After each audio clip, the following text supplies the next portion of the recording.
যদি ফরজ হয় তোয়াফের পরে 2 রাকাত নামাজ পড়া ওয়াজিব। কি বললাম?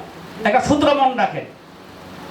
সূত্র হলো যদি তোয়াফ যদি ফরজ হয় নামাজের পরে 2 রাকাত নামাজ পড়া কি তোয়াফের পরে 2 রাকাত নামাজ পড়া হচ্ছে ওয়াজিব। এই নামাজটাকে বলা হয় যে আমরা ওয়াজিবুস সালাত নামাজ মাকামে ইব্রাহিমের নিয়তে আমরা 2 রাকাত ওয়াজিব নামাজ পড়ব।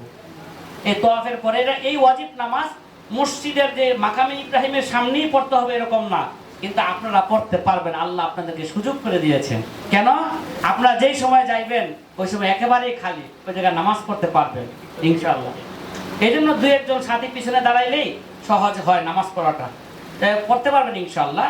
ওই তোয়াফের পরে 2 রাকাত মাকামে ইব্রাহিমের নিয়তে আমরা 2 রাকাত নামাজ পড়বো, ওয়াজিব নামাজ। এটা মসজিদে যে কোনো জায়গায় পড়লে হয়ে যাবে, তার ওই জায়গায় যদি পড়তে চান পড়তে পারবেন। তোয়াফের পরে আমাদের এই কাজটা তারতিব অনুযায়ী। এবার কাজ হলো তোয়াফের পরে আমরা এবার পেট ভরে ঝমঝমের পানি আমরা পান করব, মুস্তাহাব। কি করব? যেমন যে মসজিদের বিভিন্ন জায়গায় আমরা যে জায়গায় আমরা যাব, সাফা পাহাড়ে যাব, এর হাতের ডান পাশে বাম পাশে সব জায়গায় কি আছে? পানি রাখা আছে, ঝমঝমের পানি। ঝমঝমের পানি পেট ভরে পান করব। হাদিসের মধ্যে আছে, ইবনে মাজাহ শরীফের হাদিসের মধ্যে আছে, মাউ ঝমঝম লিমা শুরিবালাহু। ঝমঝমের পানি যেই নিয়তে পান করবে ওই নিয়তে আল্লাহ কবুল করবে। তারপরে আব্দুল্লাহ ইবনে আব্বাস রাদিয়াল্লাহু তাআলা আনহু যখন নাকি ঝমঝমের পানি পান করছেন তখন তিনি বিশেষ এক দোয়া পাঠ করছেন।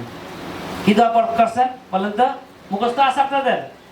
আল্লাহুম্মা ইন্না নাসআলুকা ইলমান নাফিয়া ওয়া রিজকান ওয়াসিআ ওয়া শিফাআন মিন কুল্লি দা।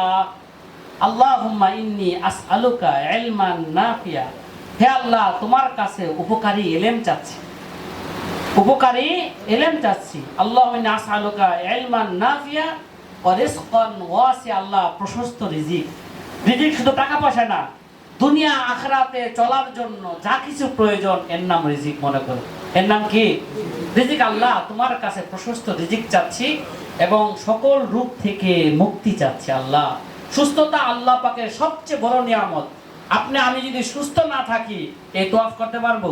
বলেন, সাই করতে পারবো? কিচ্ছু করতে পারবো না, নামাজ পড়তে পারবো না ঠিকভাবে। এই জন্য সুস্থ থাকাটা আল্লাহর আমাদের জন্য অনেক প্রয়োজন বিষয়। তাই পেট ভরে পানি পান করবো। পানি পান এটা অনেকে বলে, যে আমরাও বলে থাকি, পানি জমজমের পানি দাঁড়িয়ে পান করবে, মুস্তাহাব। আসলে জমজমের পানি দাঁড়িয়ে পান করা যায়, বসেও পান করা যায়। যে অন্য পানি সবসময় তো বসে পান করবেন, কিন্তু জমজমের পানির ব্যাপারে আসছে, এটা দাঁড়িয়েও পান করা যায়, বসেও পান করা যায়। দাঁড়িয়ে পান করা অনেক ক্ষেত্রে ভালো। কেন? অনেক সময় দেখা যায় আশেপাশে পানি পড়া আছে, আপনি যদি বসে পানি পান করতে যান, দেখবেন ওই জায়গায় যদি বসতে যান পানির কারণে আপনার কাপড়টা কি হয়ে যেতে পারে, ভিজে যেতে পারে, বা ময়লা লাগতেও পারে। এই জন্য জমজমের পানি দাঁড়িয়ে পান করা ভালো। বসেও কেউ পান করতে চাইলে পান করতে পারে। এবার আমার মোটামুটি উমরার কি হলো, ফরজ 2টা শেষ হলো। এবার আমার কাজ হলো যে আমার উমরার যে 2টা ওয়াজিব আছে, একটা হচ্ছে সাই করা, আর একটা হচ্ছে মাথার চুল কি করা, কাটা বা মুন্ডানো।